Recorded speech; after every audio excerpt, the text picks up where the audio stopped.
shalom, bon après-midi, bonne soirée. À l'heure où vous nous écoutez, nous sommes très ravis ce soir d'être avec Maman Nazir, à la famille Matadi. Bonsoir Maman Nazir. Bonsoir Maman Esther. Maman Nazir, parlez-nous de ce bonheur que vous avez trouvé chez vous, dans votre maison, ce que Dieu a fait de vous. Vraiment, je suis la sœur naziréenne Ngoï Matadi, l'épouse de papa Jean-Robert Matadi, la maman de Grâce Matadi Lusanga et de David Matadi Kabasu et d'Obed Dioka Matadi. Oui, Maman Nazir, mère de 3 enfants. Et qu'en pensez-vous de cette bonheur? Vous avez raisonné nini pour la bonheur wana oyozui? En tout cas, premièrement, na kumsi nzambe pour na grâce oyo asali ngai ya kobota mbala moko bana mibale. C'est vraiment une grâce particulière que je m'attendais pas aussi, mais ezalaka bola mwanzambe. Premièrement, na kumsi nzambe, c'était pas facile. Le début là, j'ai beaucoup souffert, j'ai été hospitalisée 2 fois. Il y avait un peu de malaise, de malaria, ainsi de suite, mais Dieu a fait grâce. Tina Souka n'est pas bota. C'était vraiment une épreuve là. Donc, mais Dieu a fait grâce. Naboti malamu, bana bazawana, c'est vraiment bonheur. Héritage nini oyo tiki la banana yo, ton spirituel, physique, moral, oyo raisonner pour na bonheur oyo lelo pour que bonheur wane ou mela. Ezala toujours pe bonheur, ezaka pour na yo mo bonheur wana te, pour na ba papa, ba maman, ba yaya, ba ndeko mususu pe ba trouver bonheur oyo lelo wana na kati ya bonheur na yo. Oui, bonheur na otiki la bana, eza vraiment ba bonheur matériel te. Parce que wana eperiraka. Mais plus de bonheur spirituel ou de valeurs morales, comme les papas Recap, il avait légué un héritage à ses enfants. Et ça qui vraiment te qu'on a dit bandaku et c'est non non. Parce qu'on a valeur morale, beaucoup melate, beaucoup banda côté, beaucoup te, beaucoup ainsi de suite. Alors moi aussi, ce que je peux laisser à mes enfants comme l'héritage, c'est la parole de Dieu. Les messages que nous avons réussi à ce temps. Et cette parole, les ara na malobate qui na tibi na lobano. Parce que tant au bango bakobika, ça sera plus pire que sikoyo. Tozobika en tant mabe mais ya bare kozala plus pire. Parce que le temps que les jours avancent, mabe pezo ko se multiplier, mabe ezo ko s'empirer, hein, des fois bambi que vos enfants seront tentés 10 fois plus que vous. Na koski la bango héritage oza ba valeurs spirituelles, morales, qui sont des bons bébés aujourd'hui, des bons enfants aujourd'hui. Et s'il y aura un lendemain, parce que l'avenir est certain, hein? Très incertain. Donc s'il y aura un lendemain, qui soient des bons frères, des bons papas, des bons maris et des bons chrétiens. Donc, Martin Nzambe na nous bango moko. Parce que frère me dit qu'ils doivent être convaincus pour concerner. Ouais. Peu importe, mais fort, on a reçu ta que maman, ta que papa, mais ceux qui balent une expérience, et que ça, le quoi, moi, c'est une pina moukongali bata. Donc, on faut expérimenter Nzambe au maman d'Imelaki. Et c'est alors que vous allez chrétien solo. Donc, bati la kaka ngata liloba. Ouais, mais en tout cas, Maman Nazir, eza esengo mingi ndenge opesi témoignage oyo, je crois que ça édifie beaucoup. Et yebisa biso nanu. Oyoka kina ndenge ni temps ozali na maman ba liboso. Et puis ozanga bana misatu. Mais des accouchements. Oui. Oyeba ki ton opesa ki kombo liboso grâce to ndenge ni. Po ozui nanu grâce ya liboso, mais deuxième grâce ko plus que grâce. Oui. Donc yebisa biso nanu ressentira ki non ndenge ndo botaki mona liboso. Na mi balo santa ki ndenge ni étant que dans la chair d'abord. Bon, il y a Liboso, c'était vraiment la grâce. Voilà.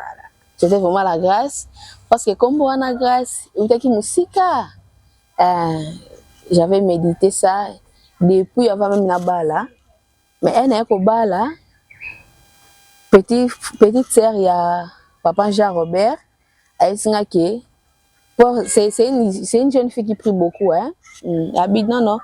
Na zui comme vision, ben d'autres qui robota moi na mbal comme on est à grâce. Ah bon? Or, c'était déjà comme on a pensé na opesa moi na robota. Quand elle a dit ça, na c'est pas qui tenait bien que ezaka nzambe. Et quand j'ai accouché, c'était vraiment la grâce parce que même accouchement grâce, ezaka un peu compliqué. Donc na kenda ki bien comme baka moko moi pas si mais nzambe ko ça la kenda ko bota. Donc c'était vraiment une grâce. Nde azo mérité kombo ya grâce étonnant. Faire grâce matadi. Ya mi balé bon. Na ba ki pété. Mais papa je vais présenter déjà que tobota ma passe. Ah bon? Et azali de représenter ango ti na kepe échographie na 5 mois. De docteur Ebsanga est-ce que vous avez ma passe? N'a pas habité tu as 2 jumeaux. Donc tu 2 garçons.